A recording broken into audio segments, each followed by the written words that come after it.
ശാന്തി. 14-11-24 പ്രഭാതമുരളി ബാബ്ദാദ മധുബൻ.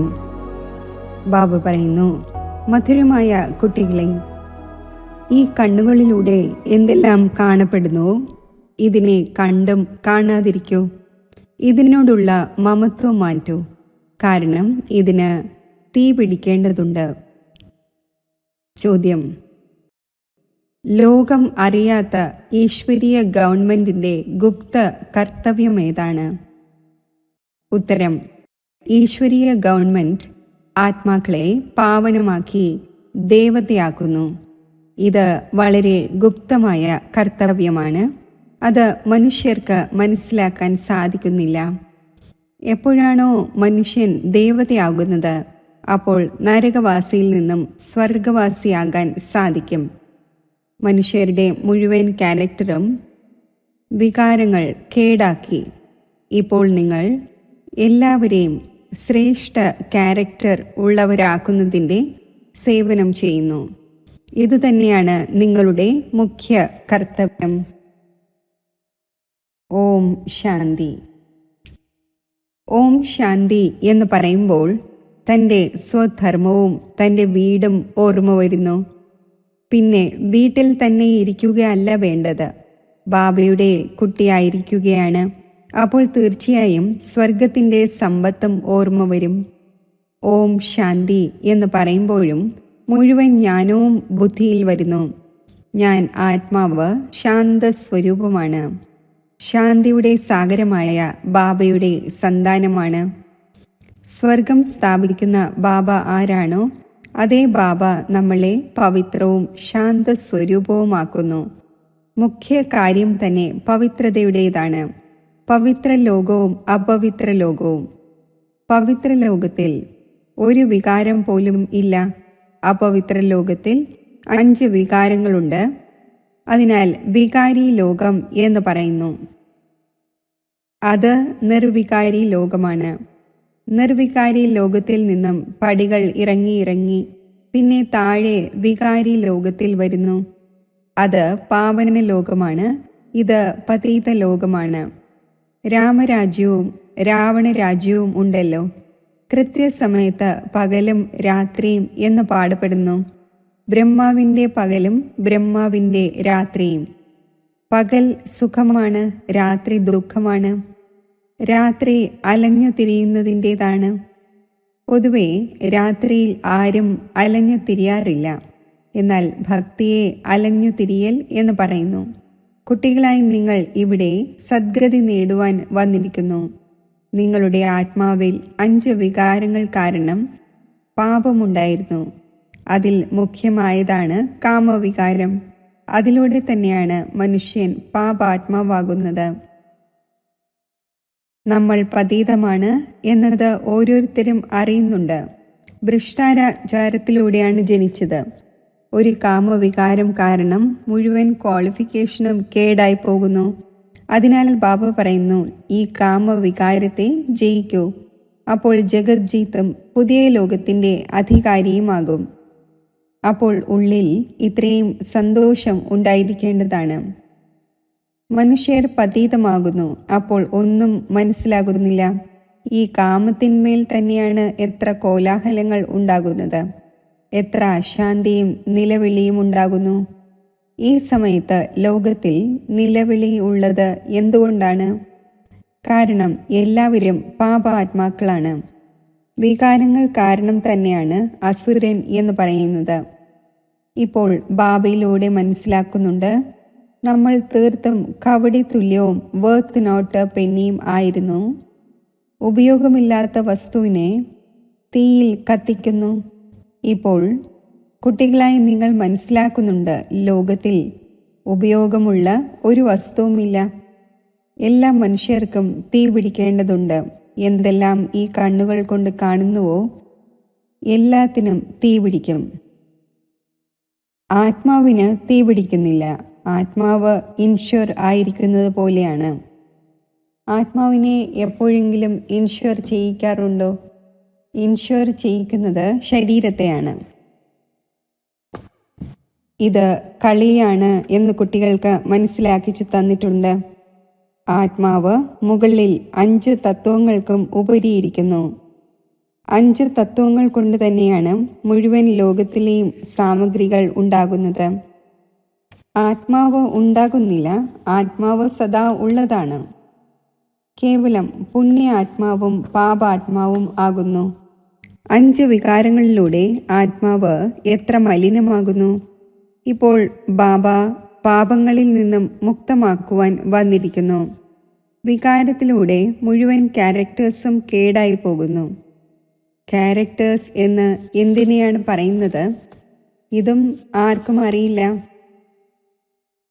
പാണ്ഡവ രാജ്യമെന്നും കൗരവ രാജ്യമെന്നും പാടപ്പെട്ടിട്ടുണ്ട്. ഇപ്പോൾ പാണ്ഡവർ ആരാണ്? ഇതും ആരും അറിയുന്നില്ല.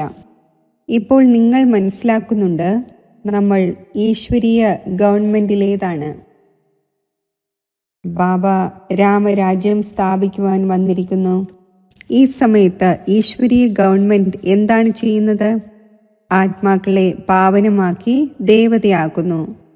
ഇല്ലെങ്കിൽ പിന്നെ ദേവതമാർ എവിടെ നിന്നും വന്നു? ഇത് ആരും അറിയുന്നില്ല. അതിനാൽ ഇതിനെ ഗുപ്ത ഗവൺമെന്റ് എന്ന് പറയുന്നു. ഇവരും മനുഷ്യർ തന്നെയാണ്. എന്നാൽ എങ്ങനെ ദേവതയായി? ആരാക്കി? ദേവീ ദേവന്മാർ ഉള്ളത് തന്നെ സ്വർഗത്തിലാണ്. അവരെ സ്വർഗവാസികളാക്കിയത് ആരാണ്? സ്വർഗവാസിയിൽ നിന്നും പിന്നെ നരകവാസിയാകുന്നു. വീണ്ടും നരകവാസി തന്നെ സ്വർഗവാസിയാകുന്നു. ഇത് നിങ്ങളും അറിഞ്ഞിരുന്നില്ല. പിന്നെ മറ്റുള്ളവർ എങ്ങനെ അറിയുവാനാണ്? സ്വർഗം എന്ന് സത്യയുഗത്തെയും നരകമെന്ന് കലിയുഗത്തെയും പറയുന്നു. ഇത് നിങ്ങൾ ഇപ്പോൾ മനസ്സിലാക്കുന്നു. ഈ ഡ്രാമ ഉണ്ടാക്കപ്പെട്ടതാണ്. ഈ പഠനം തന്നെ പതീതത്തിൽ നിന്നും പാവനമാകുന്നതിൻ്റെതാണ്. ആത്മാവ് തന്നെയാണ് പതീതമാകുന്നത്. പതീതത്തിൽ നിന്നും പാവനമാക്കുക എന്ന തൊഴിൽ ബാബ നിങ്ങളെ പഠിപ്പിച്ചു. പാവനമാകൂ, അപ്പോൾ പാവന ലോകത്തിലേക്ക് പോകും. ആത്മാവിന് തന്നെയാണ് പാവനമാകേണ്ടത്. അപ്പോഴാണ് സ്വർഗത്തിന് യോഗ്യമാകേണ്ടത്. ഈ ജ്ഞാനം നിങ്ങൾക്ക് ഈ സംഗമത്തിൽ തന്നെയാണ് ലഭിക്കുന്നത്. പവിത്രമാകുന്നതിൻ്റെ ആയുധം ലഭിക്കുന്നു. പതീത പാവനൻ എന്ന് ഒരു ബാബയെ തന്നെയാണ് പറയുന്നത്. നമ്മളെ പാവനമാക്കൂ എന്ന് പറയുന്നു. ഈ ലക്ഷ്മി നാരായണൻ സ്വർഗത്തിൻ്റെ അധികാരിയായിരുന്നു. പിന്നെ 84 ജന്മമെടുത്ത് പതീതമായിരിക്കുകയാണ്. ശ്യാമവും സുന്ദരവും. ഇതിൻ്റെ പേര് തന്നെ ഇങ്ങനെ വയ്ക്കപ്പെട്ടിരിക്കുന്നു. എന്നാൽ മനുഷ്യർ അർത്ഥം മനസ്സിലാക്കുന്നില്ല. ശ്രീകൃഷ്ണൻ്റെയും ക്ലിയറായ അറിവ് ലഭിക്കുന്നു. ഇതിൽ 2 ലോകങ്ങൾ ആക്കിയിരിക്കുകയാണ്. വാസ്തവത്തിൽ ലോകം ഒന്നേ ഉള്ളൂ. അത് പുതിയതും പഴയതുമാകുന്നു. ആദ്യം ചെറിയ കുട്ടിയാണ്, പിന്നെ വലുതായി വൃദ്ധനാകുന്നു. ലോകവും പുതിയത് തന്നെ പഴയതാകുന്നു. നിങ്ങൾ മനസ്സിലാക്കിച്ചു കൊടുക്കുന്നതിനു വേണ്ടി എത്ര തലയിട്ടടിക്കുന്നു. തൻ്റെ രാജധാനി സ്ഥാപിച്ചുകൊണ്ടിരിക്കുകയാണല്ലോ. ഇവരും മനസ്സിലാക്കിയല്ലോ. അറിവിലൂടെ എത്ര മധുരമായി. ആരാണ് മനസ്സിലാക്കിച്ചത്? ഭഗവാൻ. യുദ്ധത്തിൻ്റെയോ മറ്റോ കാര്യമേയില്ല.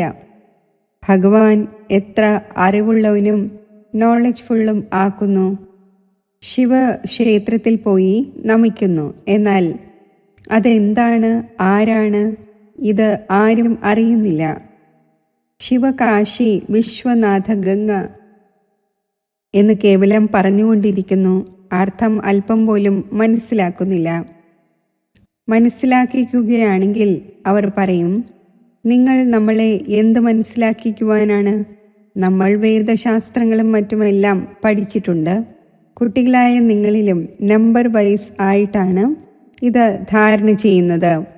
പലരും മറന്നു പോകുന്നു. കാരണം തീർത്തും കല്ല് ബുദ്ധിയായിരിക്കുകയാണ്.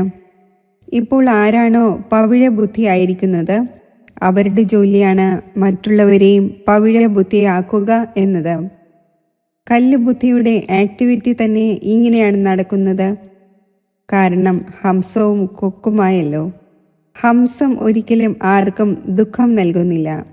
കൊക്ക് ദുഃഖം നൽകുന്നു. അവരെ അസുരൻ എന്ന് പറയുന്നു. തിരിച്ചറിവില്ല. അനേകം സെൻറ്റേഴ്സിലും ഇങ്ങനെ വികാരികൾ ധാരാളം വരുന്നു. നമ്മൾ പവിത്രമായി കഴിയുന്നു എന്ന് നടിക്കുന്നു, എന്നാൽ അസത്യമാണ്. അസത്യമായ ലോകം എന്ന് പറയുന്നുമുണ്ട്. ഇപ്പോൾ സംഗമമാണ്. എത്ര വ്യത്യാസമാണുള്ളത്! ആരാണോ അസത്യം പറയുന്നത്, അസത്യമായ പ്രവൃത്തി ചെയ്യുന്നത്, അവർ തേർഡ് ഗ്രേഡ് ആകുന്നു. ഫസ്റ്റ്, സെക്കൻഡ്, തേർഡ് ഗ്രേഡ് ഉണ്ടല്ലോ. ബാബയ്ക്ക് പറയുവാൻ സാധിക്കും, ഇവർ തേർഡ് ഗ്രേഡാണ്. ബാബ മനസ്സിലാക്കിച്ചു തരുന്നു, പവിത്രതയുടെ പൂർണ്ണ തെളിവ് നൽകണം. നിങ്ങൾ രണ്ടുപേരും ഒരുമിച്ച് ജീവിക്കുമ്പോൾ പവിത്രമായിരിക്കുന്നു എന്നത് അസംഭവ്യമാണ് എന്ന് പലരും പറയുന്നു. എന്നാൽ കുട്ടികളിൽ യോഗബലം ഇല്ലാത്തത് കാരണം ഇത്രയും സഹജമായ കാര്യം പോലും പൂർണ്ണ രീതിയിൽ മനസ്സിലാക്കിച്ചു കൊടുക്കാൻ സാധിക്കുന്നില്ല. അവർക്ക് ഈ ഒരു കാര്യം ആരും മനസ്സിലാക്കിച്ചു കൊടുക്കുന്നില്ല. ഇവിടെ നമ്മളെ ഭഗവാനാണ് പഠിപ്പിക്കുന്നത്. ആ ഒന്ന് പറയുന്നു, പവിത്രമാകുന്നതിലൂടെ നിങ്ങൾ 21 ജന്മത്തേക്ക് സ്വർഗത്തിൻ്റെ അധികാരിയാകും. വലിയ ലോട്ടറി ലഭിക്കുന്നു. നമുക്ക് കൂടുതൽ സന്തോഷമുണ്ടാകുന്നു. പല കുട്ടികളും ഗാന്ധർവ വിവാഹം ചെയ്ത് പവിത്രമായി ജീവിച്ചു കാണിക്കുന്നു. ദേവീ ദേവന്മാർ പവിത്രമാണല്ലോ. അപവിത്രത്തിൽ നിന്ന് പവിത്രം ഒരു ബാബ തന്നെയാണ് ആക്കുന്നത്. ഇതും മനസ്സിലാക്കിച്ചു തന്നിട്ടുണ്ട്. ജ്ഞാനം, ഭക്തി, വൈരാഗ്യം. ജ്ഞാനവും ഭക്തിയും പകുതി പകുതിയാണ്. ഭക്തിക്ക് ശേഷമാണ് വൈരാഗ്യം. ഇപ്പോൾ ഈ പതീത ലോകത്തിൽ കഴിയേണ്ടതില്ല. ഈ വസ്ത്രം മാറി വീട്ടിലേക്ക് പോകണം. 84ന്റെ ചക്രം ഇപ്പോൾ പൂർത്തിയായി. ഇപ്പോൾ നമ്മൾ ശാന്തിധാമത്തിലേക്ക് പോകുന്നു. ആദ്യമാദ്യം അൽഫിൻ്റെ കാര്യം മറന്നു പോകരുത്. കുട്ടികൾ ഇതും മനസ്സിലാക്കുന്നുണ്ട്. ഈ പഴയ ലോകം തീർച്ചയായും ഇല്ലാതാകേണ്ടതുണ്ട്. ബാബ പുതിയ ലോകം സ്ഥാപിക്കുന്നു. ബാബ അനേകം തവണ പുതിയ ലോകം സ്ഥാപിക്കാൻ വന്നിട്ടുണ്ട്. പിന്നെ നരകത്തിൻ്റെ വിനാശമുണ്ടാകുന്നു. നരകം എത്ര വലുതാണ്, സ്വർഗം എത്ര ചെറുതാണ്. പുതിയ ലോകത്തിൽ ഒരേ ഒരു ധർമ്മമാണുള്ളത്. ഇവിടെയാണെങ്കിൽ എത്ര അനേകം ധർമ്മമുണ്ട്. ശങ്കറിലൂടെ വിനാശം എന്ന് എഴുതപ്പെട്ടിട്ടുണ്ട്. അനേകം ധർമ്മങ്ങളുടെ വിനാശമുണ്ടാകുന്നു. പിന്നെ ബ്രഹ്മാവിലൂടെ ഒരു ധർമ്മത്തിൻ്റെ സ്ഥാപനമുണ്ടാകുന്നു. ഈ ധർമ്മം ആരാണ് സ്ഥാപിച്ചത്? ബ്രഹ്മാവല്ല ചെയ്തത്. ബ്രഹ്മാവ് തന്നെ പതിതത്തിൽ നിന്നും വീണ്ടും പാവനമാവുകയാണ്. എന്നെക്കുറിച്ച് പതിതത്തിൽ നിന്നും പാവനം എന്ന് പറയില്ല. പാവനം എന്നത് ലക്ഷ്മി നാരായണന്റെ നാമമാണ്. പതീതം എന്നത് ബ്രഹ്മാവിൻ്റെ നാമമാണ്. ബ്രഹ്മാവിൻ്റെ പകലും ബ്രഹ്മാവിൻ്റെ രാത്രിയും. ആ ഒന്നിനെ ശിവ് ബാബയെ അനാദി എന്നും ക്രിയേറ്റർ എന്നും പറയുന്നു. ആത്മാക്കൾ ഉണ്ടായിരിക്കുക തന്നെ ചെയ്യുന്നു. ആത്മാക്കളുടെ ക്രിയേറ്റർ എന്ന് പറയില്ല. അതിനാൽ അനാദി എന്ന് പറയുന്നു. ബാബ അനാദിയാണ്. അപ്പോൾ ആത്മാക്കളും അനാദിയാണ്. കളിയും അനാദിയാണ്. ഇത് അനാദിയും മുൻകൂട്ടി തയ്യാറാക്കപ്പെട്ടതുമായ ഡ്രാമയാണ്. സ്വ ആത്മാവിന് സൃഷ്ടിചക്രത്തിൻ്റെ ആദ്യ മധ്യ അന്ത്യത്തിൻ്റെ ഡ്യൂറേഷൻ്റെ ജ്ഞാനം ലഭിക്കുന്നു. ഇത് ആരാണ് നൽകിയത്? ബാബ. നിങ്ങൾ 21 ജന്മങ്ങളിലേക്ക് നാഥനുള്ളവരാകുന്നു. പിന്നെ രാവണ രാജ്യത്തിൽ അനാഥരാകുന്നു. പിന്നെ ക്യാരക്ടേഴ്സ് കേടാവാൻ തുടങ്ങുന്നു. വികാരമുണ്ടല്ലോ.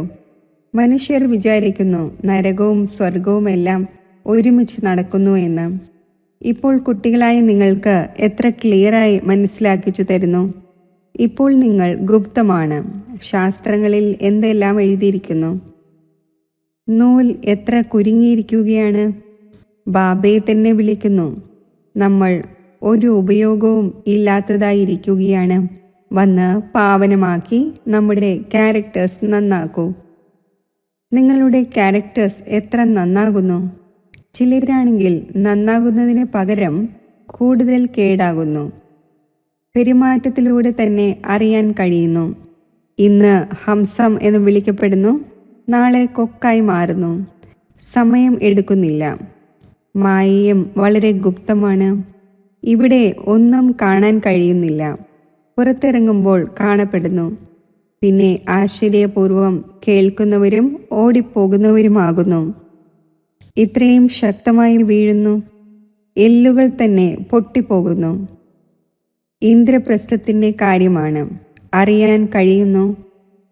ഇങ്ങനെയുള്ളവർ പിന്നെ സഭയിൽ വരാൻ പാടില്ലാത്തതാണ്. കുറച്ചൊക്കെ ജ്ഞാനം കേട്ടുവെങ്കിൽ സ്വർഗത്തിൽ വരിക തന്നെ ചെയ്യുന്നു. ജ്ഞാനത്തിൻ്റെ വിനാശമുണ്ടാകുന്നില്ല. ഇപ്പോൾ ബാബ പറയുന്നു, പുരുഷാർത്ഥം ചെയ്ത് ഉയർന്ന പദവി നേടൂ. അഥവാ വികാരത്തിൽ പോയെങ്കിൽ പദവി ഭ്രഷ്ടമായി പോകും. ഇപ്പോൾ ഈ ചക്രം എങ്ങനെ തിരിയുന്നു എന്ന് നിങ്ങൾ മനസ്സിലാക്കുന്നു. ഇപ്പോൾ കുട്ടികളായ നിങ്ങളുടെ ബുദ്ധി എത്ര തിരിയുന്നു. എന്നിട്ടും മായ തീർച്ചയായും ചതിക്കുന്നു. ഇച്ഛ മാത്രം അവിദ്യ. ഏതെങ്കിലും ഇച്ഛ വെച്ചു എങ്കിൽ പോയി. വർത്ത് നോട്ട് പെന്നിയായി മാറുന്നു. നല്ല നല്ല മഹാരഥികളെയും മായ ഏതെങ്കിലും പ്രകാരത്തിലൂടെ ചതിക്കുന്നു. പിന്നെ അവർക്ക് ഹൃദയത്തിൽ കയറുവാൻ സാധിക്കുന്നില്ല. ഇങ്ങനെയുള്ള ചില കുട്ടികളുണ്ട്. അവർ അച്ഛനെ പോലും ഇല്ലായ്മ ചെയ്യുന്നതിന് മടിക്കുന്നില്ല. പരിവാരത്തെ പോലും ഇല്ലായ്മ ചെയ്യുന്നു. മഹാപാപാത്മാക്കളാണ്. രാവണൻ എന്തെല്ലാം ചെയ്യിക്കുന്നു. വളരെയധികം വെറുപ്പ് വരുന്നു. എത്ര ഡേർട്ടി ലോകമാണ്. ഇതിനോട് ഒരിക്കലും മനസ്സ് ചേർക്കരുത്. പവിത്രമാകുന്നതിൽ വളരെയധികം ധൈര്യം ആവശ്യമാണ്. വിശ്വത്തിൻ്റെ ചക്രവർത്തി പദവിയുടെ പ്രൈസ് നേടുന്നതിനായി പവിത്രതയാണ് മുഖ്യം. പവിത്രതയുടെ മേൽ എത്ര കോലാഹലമുണ്ടാകുന്നു. ഗാന്ധിയും ഹേ പതീത പാവന വരൂ എന്ന് പറഞ്ഞിരുന്നു. ഇപ്പോൾ ബാബ പറയുന്നു, ഹിസ്റ്ററിയും ജോഗ്രഫിയും വീണ്ടും റിപ്പീറ്റ് ആകും. എല്ലാവർക്കും തിരികെ വരിക തന്നെ വേണം. അപ്പോൾ ഒരുമിച്ച് പോകും. ബാബയും വരുന്നുവല്ലോ എല്ലാവരെയും വീട്ടിലേക്ക് കൊണ്ടുപോകുന്നതിന് വേണ്ടി. ബാബ വരാതെ ആർക്കും തിരികെ പോകുവാൻ സാധിക്കില്ല. ശരി. മധുരമായ വളരെ കാലം വേർപിരിഞ്ഞ ശേഷം തിരിച്ചു കിട്ടിയ കുട്ടികൾക്ക് മാതാവും പിതാവുമായ ബാബ് ദാദയുടെ സ്നേഹസ്മരണകൾ. Good morning. ആത്മീയ പിതാവിൻ്റെ ആത്മീയ കുട്ടികൾക്ക് നമസ്തേ. ധാരണയ്ക്കുള്ള മുഖ്യസാരം: മായയുടെ ചതിവിൽ നിന്നും രക്ഷപ്പെടുന്നതിനായി ഒരു പ്രകാരത്തിലുമുള്ള ഇച്ഛ വയ്ക്കരുത്. ഇച്ഛ മാത്രം അവിദ്യയാകണം. വിശ്വത്തിൻ്റെ ചക്രവർത്തി പദത്തിൻ്റെ പ്രൈസ് നേടുന്നതിനായി മുഖ്യമായതാണ് പവിത്രത. അതിനാൽ പവിത്രമാകുന്നതിൻ്റെ ധൈര്യം വയ്ക്കണം. തൻ്റെ ക്യാരക്ടേഴ്സ് നന്നാക്കണം. വരദാനം: സദാ ഓർമ്മയുടെ ഛത്രഛായയ്ക്കു കീഴിൽ മര്യാദയുടെ രേഖയ്ക്കുള്ളിലിരിക്കുന്ന മായാജീത്തും വിജയിയുമായി ഭവിക്കട്ടെ. ബാബയുടെ ഓർമ്മ തന്നെയാണ് ഛത്രഛായ. ഛത്രഛായയിൽ ഇരിക്കുക എന്നാൽ മായാജീത്തും വിജയിയും ആവുക എന്നർത്ഥം. സദാ ഓർമ്മയുടെ ഛത്രഛായയ്ക്ക് കീഴിലും മര്യാദയുടെ രേഖയ്ക്കുള്ളിലും ഇരിക്കൂ. അപ്പോൾ ആർക്കും ഉള്ളിൽ വരാനുള്ള ധൈര്യം ഉണ്ടാകില്ല. മര്യാദയുടെ രേഖയ്ക്ക് പുറത്ത് വരുന്നു. അപ്പോൾ മായയും തൻ്റേതാക്കി മാറ്റുന്നതിൽ സമർത്ഥമാകുന്നു. എന്നാൽ നമ്മൾ അനേകം തവണ വിജയിയായിട്ടുണ്ട്. വിജയമാല നമ്മുടെ തന്നെ സ്മാരകമാണ്. ഈ സ്മൃതിയിലൂടെ സദാ സമർത്ഥമായിരിക്കൂ. അപ്പോൾ മായയോട് തോൽവി ഉണ്ടാവുകയില്ല. സ്ലോഗൻ: സർവ ഖജനാവുകളെയും സ്വയം തന്നിൽ ഉൾക്കൊള്ളൂ. അപ്പോൾ സമ്പന്നതയുടെ അനുഭവം ഉണ്ടായിക്കൊണ്ടിരിക്കും.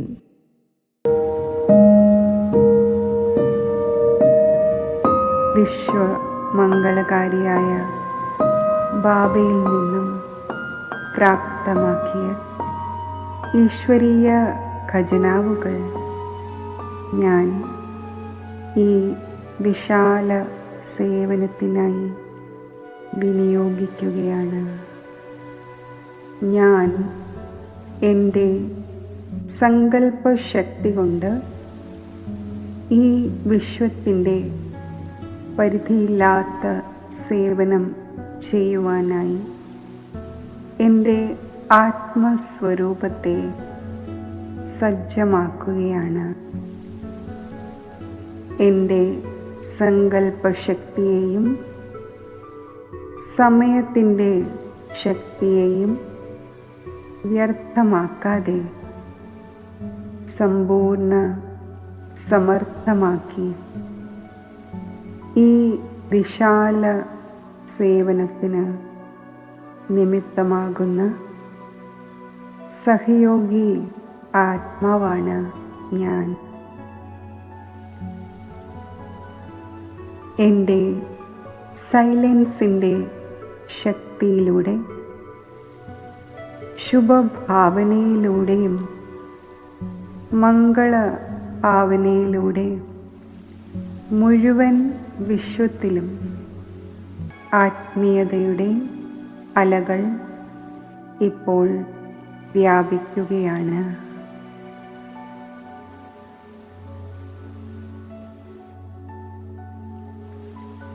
സന്തോഷത്തിൻ്റെ അലകൾ എന്നിൽ നിന്നും മുഴുവൻ വിശ്വത്തിലേക്കും വ്യാപിക്കുകയാണ്.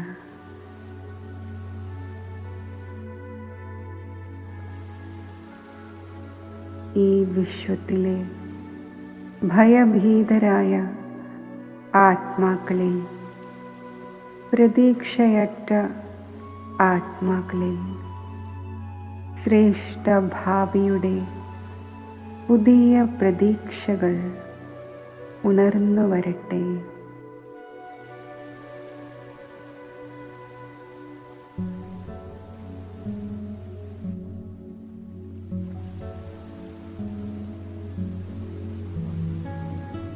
അവരിലെ ഭയഭീതികൾ അകലട്ടെ, നിരാശകൾ നീങ്ങട്ടെ,